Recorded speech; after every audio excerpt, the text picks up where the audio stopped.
어, 제가 초등학교 시절일 때는 몸이 많이 허약한 아이였었습니다. 지금 모습을 보시는 분들은 아마 그럴 리가 없어라고 생각하실지도 모르지만 그때는 정말 허약했던 게 사실입니다. 몸이 허약하다 보니까 친구들과 이렇게 어울려서 놀 때 이렇게 잘할 수 있는 것도 없었고 힘이 약해서 늘 제가 뒤처지게 되었습니다. 그때는 여자아이들은 고무줄 놀이를 많이 했고 남자아이들은 주로 이렇게 야구를 많이 했었는데 저는 허약하고 힘이 없지만 그렇다고 여자아이들이 하는 고무줄 놀이는 할 수 없으니까 남자아이들 틈에서 같이 야구 놀이를 계속 했었습니다. 야구를 하기 위해서 먼저 이렇게 편을 가르게 되는데 편을 가를 때 가위바위보를 해서 이기는 아이가 이제 선수 한 명씩을 이렇게 선발하는 형식인데 그렇게 늘 이렇게 편을 가르고 선수를 뽑을 때마다 저는 항상 맨 마지막에 남는 그런 아이였습니다. 그래서 아이들이 저를 데려가기를 꺼려하는 그런 사람이었는데 어쨌든 그래도 마지못해서라도 저를 선택해서 늘 야구 게임에 참여를 하게 되었습니다.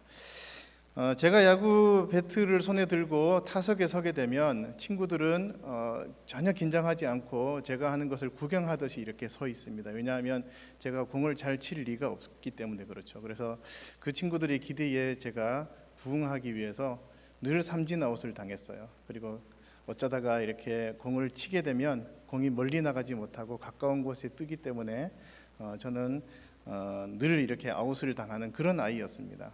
그래서 그때 제가 그 당시에 저의 가장 큰 소원이 무엇이냐고 물으면 일루 베이스를 좀 밟아보는 것이 제 소원이다 이렇게 말할 정도로 제가 그렇게 몸이 허약하고 아무것도 할 줄 모르는 그런 아이였었습니다.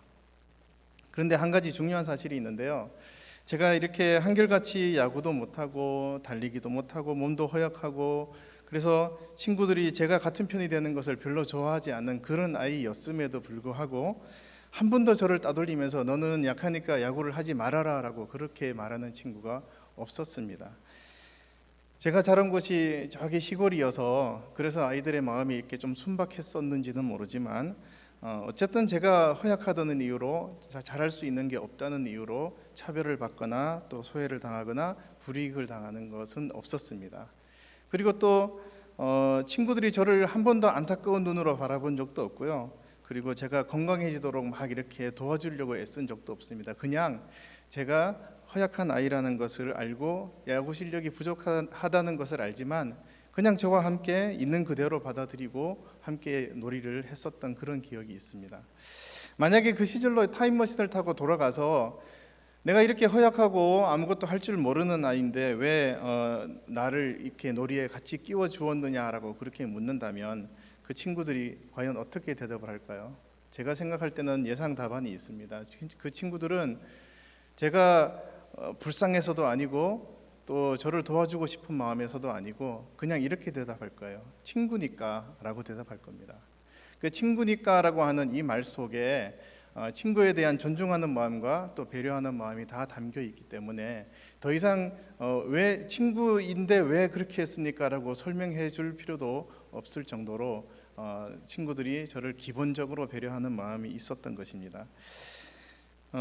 여러분들도 이제 가족이랑 좀 함께 생활하시다가 보면 서로 다투는 일이 생길 수도 있어요. 그래서 어떤 경우에는 다투면 말을 안 하고 이렇게 며칠 동안을 지내기도 하고 또 어떤 경우에는 막 언쟁을 벌이고 언성이 높아지기도 할 겁니다. 그런데 그렇게 마음이 상하고 다투고 이렇게 했음에도 불구하고 어느새 어느 순간에는 반드시 화해를 하게 되고 또 그러다 보면 어느 순간에 함께 같이 앉아서 밥을 먹고 있는 여러분들의 모습을 볼 수가 있죠. 누군가가 여러분에게 이렇게 밥을 먹고 있을 때 왜 서로 다투고 그렇게 하면서 갈라지거나 헤어지지 않고 왜 같이 앉아서 밥을 먹느냐라고 질문을 한다면 여러분들이 할 수 있는 대답은 또 한 가지밖에 없죠. 왜 그렇다고 얘기하실 거예요? 그냥 가족이니까 좀 싸웠어도 그냥 같이 앉아서 밥 먹을 수 있는 거예요. 그죠? 그리고 가족이니까 싸웠다고 해서 완전히 갈라설 필요는 없이 그냥 언젠가는 화해하고 같이 살게 되는 거죠. 이런 것들을 좀 이렇게 생각을 해보면 우리가 누군가와 함께 하는 것, 함께 걸어가는 것에는 선천적으로 마음이 아주 착해야 된다거나 또 많이 배워야 된다거나 아니면 또 대단한 사명감을 가질 필요가 없다는 것을 확인할 수가 있습니다. 함께 한다는 것은 그냥 그저 상대방을 있는 그대로 인정을 하고 내 가족으로, 내 친구로, 또 내 교회 교인으로, 내 목장의 한 식구로 이렇게 그냥 존중해 주기만 하면, 그러면 우리가 다 함께 할 수 있는 조건을 가진, 자격을 가진 사람이 될 수 있다는 거죠. 예수님께서는 가난하고 병든 사람들 그리고 죄를 지은 사람들과 함께 지내시면서 그들을 일부러 찾아다니시고 그들의 친구가 되어주셨어요.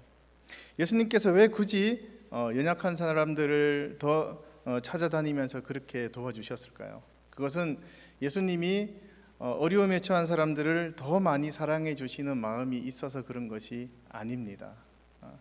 예수님께서 그들의 친구가 되고 그렇게 함께 해주셨던 이유는 정작 그들과 친구가 되어야 하고 이웃이 되고 함께 해주어야 하는 다른 사람들이 아무도 그렇게 하지 않기 때문에 예수님이 그들과 함께 해주셨던 거예요. 그래서 예수님이 하셨던 이런 행동을 우리가 조금만 더 깊이 생각을 해보면, 예수님은 주님을 만나는 데 있어서 어느 누구에게도 특권이나 또 차별이 없기를 바라셨다라는 것을 알 수가 있습니다. 하지만 이상하게도 사람들은 예수님의 그런 말씀들과 행동을 보면서도 여전히 힘이 더 세거나 더 지식이 있거나 또 더 건강한 사람이 주님을 만나는 것에 더 유리한 조건을 가지고 있다라고 그렇게 착각을 하고 있는 거죠. 그래서 예수님께서 주님을 만나는 데 있어서 어느 누구도 유리한 조건을 가진 사람은 없다라고 말씀하시기 위해서 마태복음 12장 50절에서 이렇게 말씀하셨어요. 같이 읽겠습니다. 누구든지 하늘에 계신 내 아버지의 뜻대로 하는 자가 내 형제요 자매요 어머니이니라 하시더라. 아멘. 예수님이 말씀을 전하고 계실 때 많은 사람들이 예수님을 이렇게 둘러싸고 있었습니다. 그때 예수님의 어머니와 동생들이 찾아왔는데요, 사람들은 당연히 예수님의 가족이니까 예수님이 반갑게 맞이해주고 특별하게 좀 대접을 해줄 거라고 생각을 했습니다. 그런데 예수님은 아주 너무 매정하다라고 생각이 들 정도로 그 가족들을 만나기를 거부하셨어요. 예수님께서 이 가족들을 굳이 이렇게 거부하신 것에는 예수님이 말씀하시고자 하는 뜻이 있어서 그렇습니다. 예수님께서 가족을 외면하신 것이 아니라 예수님은 주님을 만나는 데 있어서의 조건은 혈연이나 능력이나 어떤 기득권이나 이런 것들이 아니고 누구든지 하나님의 뜻대로 하는 사람이라야 하나님을 만날 수 있고 또 공평하게 누구에게나 주어지는 것이 하나님의 은혜이다라고 그 말씀을 해주시기 위해서 이렇게 충격요법으로 말씀하신 것입니다. 우리가 살아가고 있는 이 세상은 계층이 있고요, 또 차별도 있습니다. 그래서 더 유리한 사람도 있고 또 불리한 사람이 존재하기 마련입니다. 얼마 전에 미국에서 백인 경찰이 흑인 시민을 체포하는 과정에서 무릎으로 목을 너무 세게 눌러서 숨이 막힌다, 도와달라고 그렇게 하는 말을 듣고도 풀어주지 않는 바람에 결국에는 질식해서 사망하는 그런 사건이 있었습니다. 이것은 단순히 그냥 너무 과잉 진압을 해서 이 경찰 한 사람의 실수다라고 보기가 어려운 것이 미국 사회에 뿌리 박혀 있는 그 인종 차별 의식 때문에 그것이 표면으로 드러난 것이다라고 그렇게 사람들이 판단이 되어서 각지에서 일어나서 인종 차별을 하지 맙시다라고 그렇게 시위를 일으키는 것을 여러분들이 뉴스를 통해서 보셨을 겁니다. 이 세상은 불리한 사람을 배려하기보다는 자기의 유리한 점을 이용해서 기득권을 가지려고 하고 또 상대적으로 약하거나 불리한 조건을 가진 사람들을 존중하면서 도와주려고 하는 의도가 없는 것이 우리가 살아가고 있는 이 세상인 것 같습니다. 이 세상은 주님 없이 주님을 모르고 살아가기 때문에 그래서 그렇다라고 그렇게 생각할 수 있지만 우리 그리스도인들은 그러면 어떻게 해야 될까요? 세상을 따라서 똑같이 그냥 차별하고 또 기득권을 가지려고 하고 불리함을 여전히 그리스도인들 안에서도 가지고 있다면 그렇다면 문제가 되지 않을까요? 오늘 함께 읽은 말씀에는 12년 동안이나 혈루증을 앓고 있었던 그 한 여인이 나옵니다. 이 여인은 병을 치료하기 위해서 부단한 노력을 했어요. 많은 의사를 찾아가서 고치려고 노력을 해봤지만 어떤 의사도 그 병을 고쳐주지 못했습니다. 그러는 과정에서 자기가 가지고 있는 재산을 다 허비할 정도로, 그래서 정말로 누가 봐도 이 여인은 이 사회에서 불리한 모습으로 살아갈 수밖에 없는 그런 사람이었습니다. 그런데 그렇게 절망적인 삶을 살아가고 있던 와중에 예수님에 대한 이야기를 듣습니다. 예수님께서 병든 사람을 고치시고 또 죽은 사람도 살리시고 그리고 천국 복음을 전하신다는 그런 이야기를 들으니까 오랜 세월 동안 병과 씨름하면서 살아왔던 이 여인에게는 예수님이 마지막 희망이 되었습니다. 그래서 이 땅에서는 어느 누구도 나에게 도움이 되지 않고 희망을 주지도 못했지만 내가 유일하게 그 예수님을 만나면 나의 이 절박하고 불리한 삶을 구원받을 수 있겠구나라는 생각을 하게 된 거죠. 그래서 오랫동안 병들어 있었던, 그래서 병마와 싸우고 있었던 이 여인은 그 아픈 몸을 이끌고 예수님을 찾아서 나섰습니다. 오랫동안 병들어 있었기 때문에 아마 걸음을 걷는 것조차도 어려웠을 것 같아요. 쉽지 않게 힘든 몸을 이끌고 예수님을 마지막 힘을 다해서 예수님에게 갔습니다. 그런데 그곳에는 이미 예수님을 보기 위해서 많은 사람들이 모여 있었어요. 그리고 마침 예수님이 회당장 야이로의 딸을 고치러 가시는 길이었기 때문에 사람들이 또 예수님이 그 야이로의 딸에게 어떤 기적을 베푸실까 궁금한 마음에 예수님을 따라가면서 서로 밀치고 막 이렇게 앞다투어서 예수님을 따라가고 있었습니다. 사람들이 서로 밀치면서 예수님에게 더 가까이 가려고 이렇게 막 서로 밀고 있을 때 이 여인은 그 연약한 몸으로 조용히 뒤로 가서 예수님의 옷자락을 잡습니다. 사실은 그 상황이 아주 위험한 상황이었어요. 왜냐하면 사람들이 앞다투어서 서로 앞으로 나가려고 하고 서로를 밀치고 잡아당기고 그렇게 하고 있는 상황이었기 때문에 그 틈바구니를 뚫고 가서 예수님의 옷자락을 잡는 것은 어쩌면 잘못하면 넘어져서 밟힐 수도 있고 큰 부상을 입을 수도 있고 심지어는 죽을 수도 있는 그런 상황에 있다는 것을 알고 있었습니다. 그렇지만 이 여인은 예수님이 아니고서는 나에게 더 이상 희망이 없다라는 그런 생각 때문에 목숨을 걸고 있는 힘을 다해서 예수님의 옷자락을 잡기 위해서 앞으로 나갔던 거죠. 그렇게 여인이 예수님의 옷자락을 잡는 순간 그 병은 고쳐지게 되었고요. 예수님은 발걸음을 멈추고 그 여인을 바라보셨습니다. 여인은 그렇게 예수님을 만나게 되었죠. 사실은 예수님은 이 여인이 그동안 어떻게 살아왔는지 그리고 어떤 마음으로 여기까지 왔는지를 다 알고 계셨습니다. 그래서 그 여인을 향해서 이렇게 말씀을 하시는데요. 34절 말씀입니다. 예수께서 이르시되 딸아 네 믿음이 너를 구원하였으니 평안히 가라 네 병에서 놓여 건강할지어다. 아멘. 예수님의 이 말씀에서 여러분들은 어떤 감정을 느끼십니까? 제가 이 여인의 입장이었다면 예수님의 말씀 중에서 병에서 놓여서 건강할지어다라고 말씀하신 것보다 내 믿음이 너를 구원하였으니 평안히 가라라고 하는 말씀이 훨씬 더 깊이 와닿았을 것 같아요. 예수님은 이 여인에게 참 자유를 주셨어요. 주님을 간절히 만나고자 하는 그 절박한 마음, 그리고 주님의 옷자락만 잡더라도 치료받을 수 있다고 하는 그 믿음, 자기의 비참한 상황을 비관하지 않고 마지막 희망으로 주님을 찾아온 그 마음을 주님께서 다 위로해 주시고 어루만져 주시면서 참 자유를 주신 것입니다. 절망에 빠져 있던 여인이 예수님을 만나서 참 자유를 얻게 되는 것, 그것으로 이 이야기가 끝이 나는 것 같습니다. 그런데 저는 여기에서 예수님과 이 여인을 빼고 그 주변에 있었던 사람들을 한번 좀 보았으면 좋겠습니다. 예수님과 여인이 이렇게 극적인 만남을 할 때 주변에 있었던 그 수많은 사람들은 무엇을 하고 있었을까요? 우리가 24절과 31절에서 확인할 수 있는데요. 같이 읽겠습니다. 이에 그와 함께 가실새 큰 무리가 따라가며 애워싸 밀더라. 제자들이 여짜오되 무리가 애워싸 미는 것을 보시며 누가 내게 손을 대었느냐 물으시나이까 하되. 사람들은 예수님을 조금 더 가까이 보기 위해서, 그리고 어쩌면 예수님이 나를 주목해 주시지 않을까라는 그런 기대감 때문에 서로 밀치면서 경쟁하면서 예수님에게 가려고 했습니다. 그런데 이런 행동 속에는 남이 어떻든지 간에 내가 주님으로부터 은혜를 받으면 되지 않느냐라고 하는 그런 이기적인 생각이 여기에서 표현된 것이라고 볼 수 있습니다. 만약에 정말 이래야 된다면 이런 상황 속에서 이 여인처럼 몸이 허약하고 병으로 오랫동안 고생해서 몸에 아무 힘이 없는 사람들, 그리고 또 이렇게 덩치가 크고 힘 좋은 사람들과 경쟁해야만 하는 그런 사람들이 얼마나 마음속에 절망감이 들겠어요. 주님을 만나는 것이 이렇게 어려운 것이라면 얼마나 좌절감에 빠지겠습니까?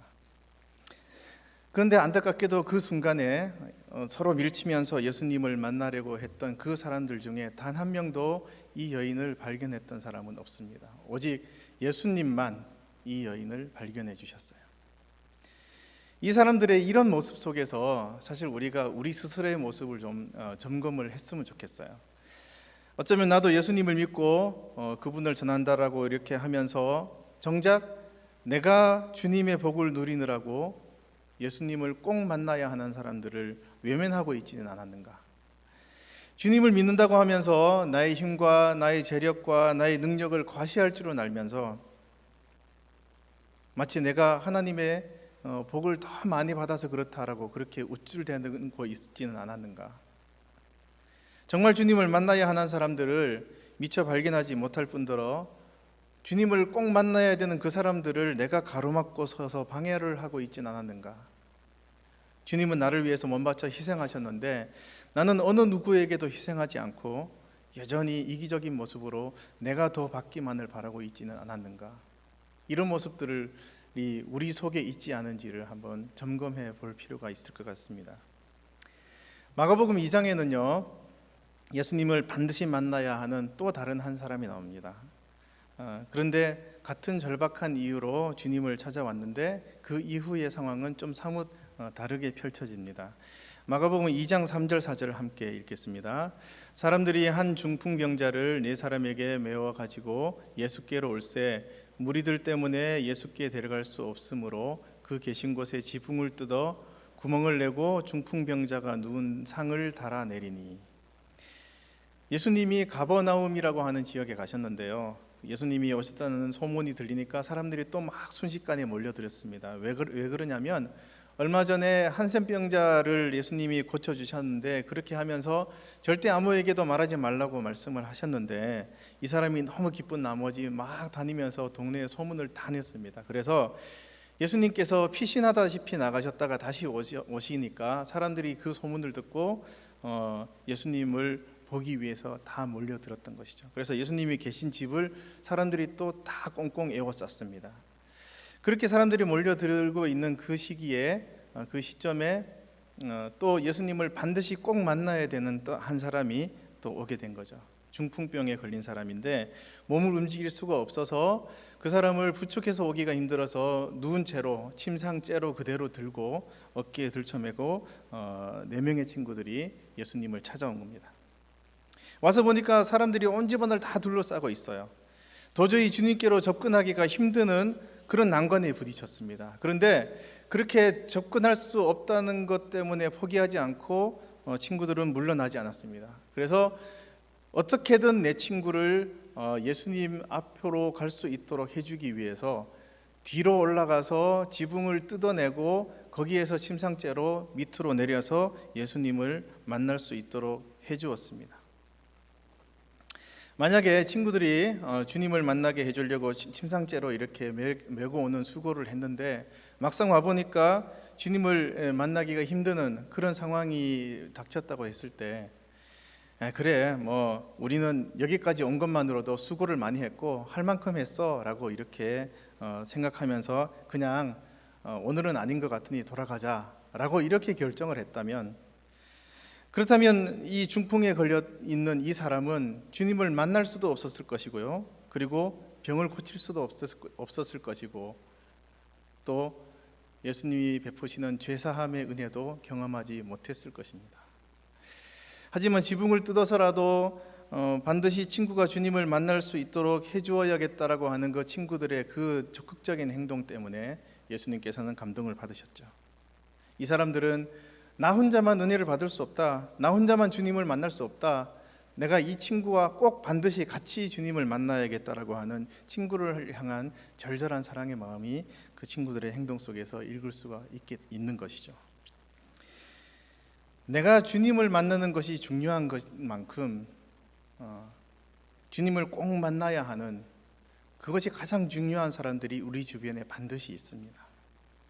병이 들었거나 마음에 상처가 있거나 장애를 가졌거나 어떤 이유에서든지 간에 선뜻 주님 앞에 나서지 못하고 또 누군가의 도움이 없이는 주님 앞에 가지 못하는 그런 존재들이 우리 주변에 많이 있습니다. 구원의 길은 나 혼자만 가는 길이 아닙니다.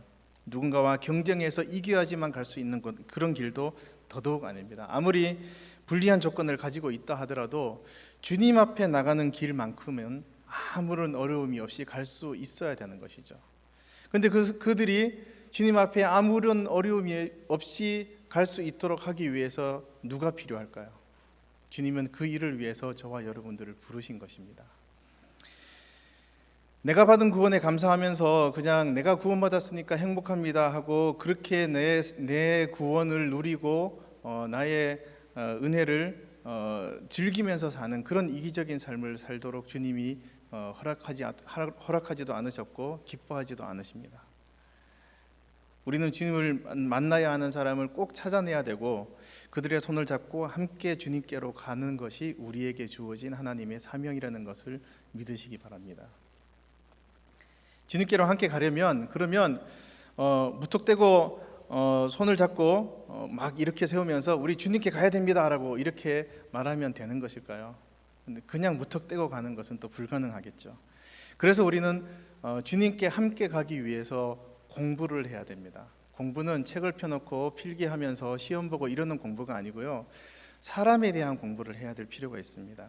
사람에 대한 공부는 물론 이제 전문적인 도움이 좀 필요한 경우도 있지만 사람에 대해서 배우는 것은 사실 가장 중요한 비결은 많이 만나는 것이 가장 중요한 비결이 됩니다. 우리가 흔히 결혼한 지 얼마 되지 않은 사람들 한 1, 2년 정도 된 신혼부부가 우리는 서로 잘 맞는 것 같아요. 한 번도 싸운 적이 없어요 라고 이렇게 말을 하면 여러분들 마음속에서 어떤 생각이 드세요? 좀 더 살아봐. 아직 잘 몰라서 그래 라고 이렇게 말하게 되죠. 그런 것처럼 사람을 우리가 배우고 알게 되기 위해서는 좀 더 길게 만나야 되고 좀 더 자주 만나야 되는 것이 바로 우리 사람들인 거예요. 그런데 만나지도 않고 겪어보지도 않고 그냥 책으로만 배우는 것은 별로 의미가 없는 것이죠. 물론 사람을 만나고 배우기 위해서는 그 과정을 겪기 위해서는 사실은 좀 어려움이 있을 수 있어요. 왜냐하면 사람과의 관계 속에서 서로가 상처되는 말을 하기도 하고 불필요하게 오해를 받기도 하고 그렇기 때문에 그렇습니다. 그렇지만 내가 상처받고 오해받고 하는 그런 것들 때문에 나는 절대로 사람을 만나지 않고 어느 누구도 주님께로 인도하지 않을 거야라고 말한다면 그것은 잘못이라는 거죠. 한 영혼을 주님께로 인도하는 일을 포기할 수 없는 것이 바로 주님의 소원이기 때문에 동일한 소원을 우리가 가지고 그 영혼들을 포기하지 않고 그들의 손을 잡고 주님께로 가야 하는 것이 우리들의 사명인 것입니다. 제가 장애인 사역을 하면서 좀 오래 했는데 많은 장애를 가진 분들이 저를 만나고 제가 만나보았습니다. 그런데 제가 만났던 많은 장애를 가진 분들과 그렇지 않은 분들을 좀 이렇게 비교하면서 도대체 이 두 그룹의 차이점이 무엇일까를 좀 생각해 봤어요. 장애를 가진 분과 가지지 않은 분의 차이점을 아무리 제가 곰곰이 생각을 해봐도 그들이 가지고 있는 조건과 환경을 제외하고 나면 전혀 사람이 다른 것을 느끼지 못했습니다. 그냥 똑같은 사람인 거죠. 그래서 그렇다면 우리가 이 장애를 가진 분들과 함께 손잡고 가기 위해서는 무엇을 배워야 되냐면 그들과 함께 소통하는 방법만 배우면 됩니다. 소통을 가장 잘하는 비결은 뭐냐면 그들이 가지고 있는 환경과 그들이 가지고 있는 특징을 관심을 가지고 지켜보고 배우면 됩니다. 이 말이 무슨 말인지 좀 쉽게 설명을 드리도록 할게요. 만약에 예를 들어서 휠체어를 타고 있는 장애인들을 여러분들이 만난다면 그분들과 함께 하기 위해서는 무엇을 배우면 되냐면 그분들이 휠체어를 휠체어를 타고 있는 그 휠체어가 어떤 특징을 가지고 있고 이분이 휠체어를 탈 수밖에 없는 어떤 불편함이 있는지를 배우기만 하면 됩니다. 근데 그것만 알고 나면 그 외에는 나머지는 똑같습니다. 만약에 소리를 듣지 못하는 청각 장애를 가진 분이 있다면 그분들 역시 소리를 듣지 못하는 것 외에는 전혀 다른 것이 없죠. 그래서 그분들과 대화하기 위해서 수어를 배우면 됩니다. 그렇게 열심히 수어를 배워서 농인사역팀이 이렇게 만들어진 우리 창원대 교회가 참 자랑스럽기도 한데요. 아직은 아주 능숙하진 않을지 몰라도 열심히 수어를 배워서 소통하고 그들과 함께 하려고 노력하고 있는 그런 분들이 우리 교회에도 있는 것이죠. 또 지적장애를 가진 분들, 그러니까 우리보다 지능이 낮은 분들과 함께 하기 위해서는 그냥 우리가 머리가 나쁘다고 무시할 것이 아니라 그들은 복잡하고 또 깊이 있는 판단을 하기가 어렵다는 것을 우리가 알면 되는 거예요. 그래서 이해하기 쉽도록 하나씩 차근차근 해주고 하나씩 할 수 있도록만 해주면 그러면 얼마든지 그들과도 함께 할 수 있습니다. 그것만 해결이 되면 나머지는 또 우리들과 다르지 않게 똑같다는 것이죠. 이렇게 여러분들이 함께 하려고 할 때 어떤 방법으로 하느냐는 사실은 문제가 되지 않습니다. 여러분들이 이렇게 열심히 노력해서 스스로 배워지지 않으면 뭐 저한테 연락을 하든지 누구한테 연락을 하든지 전문가를 통해서 배우기만 하면 됩니다. 네, 정말 문제는 뭐냐면 함께 하려는 마음이 없는 것이 문제인 거죠. 굳이 장애를 가지고 있고 어려움에 처해 있는 분들을 내가 꼭 함께 해야 되나라는 이런 생각을 가지고 있기 때문에 문제가 되는 것입니다. 이 세상 사람들이 장애를 가진 분들 또 어려움을 겪고 있는 사람들을 불리하게 만들고 그들을 소외시킬 때 주님은 그들과 함께 해주셨다는 것을 기억하시기 바랍니다. 주님이 그렇게 하셨기 때문에 저와 여러분도 나의 유리한 조건에 감사하면서 그냥 그렇게 사는 것이 아니라 주님을 만나는 일에 그들이 불리함을 가지고 있다면 그 불리함을 극복할 수 있도록 함께 손잡고 나가는 일에 저와 여러분들이 사용되어야 할 줄로 믿습니다. 말씀을 정리하겠습니다. 우리가 살아가고 있는 이 세상은 계층이 존재하고 차별이 존재하고 그래서 유리한 사람, 불리한 사람들이 있을 수밖에 없습니다. 하지만 하나님의 구원을 얻는 길에서만큼은 더 유리하거나 상대적으로 불리한 사람이 있어서는 안 되는 것입니다. 우리는 우리가 주님을 만나고 구원의 은혜를 누리느라고 미처 발견하지 못한 불리한 조건에 있는 사람들이 있는지 살필 수 있는 그것을 발견해서 볼 수 있는 눈을 가져야 되는 것입니다. 그리고 우리 이웃에 장애를 가지고 있고 병들어 있고 어려움을 겪고 있는 사람들이 우리 주변에 존재하고 있는 이유는 그들과 함께 우리가 손을 잡고 주님께로 오라고 하나님이 우리에게 맡겨주신 사명이기 때문에 그렇다는 것을 꼭 기억하시기 바랍니다. 그래서 우리 창원대교회 공동체 안에서만큼은 그리고 우리가 속해 있는 이 지역사회 안에서만큼은 주님의 구원의 길에 차별받거나 소외되는 사람들이 없도록 분리해서 주님을 만나지 못하는 그런 사람들이 없도록 우리가 열심히 나서서 배우고 실천하는 그런 여러분들이 다 될 수 있기를 바랍니다. 기도하겠습니다.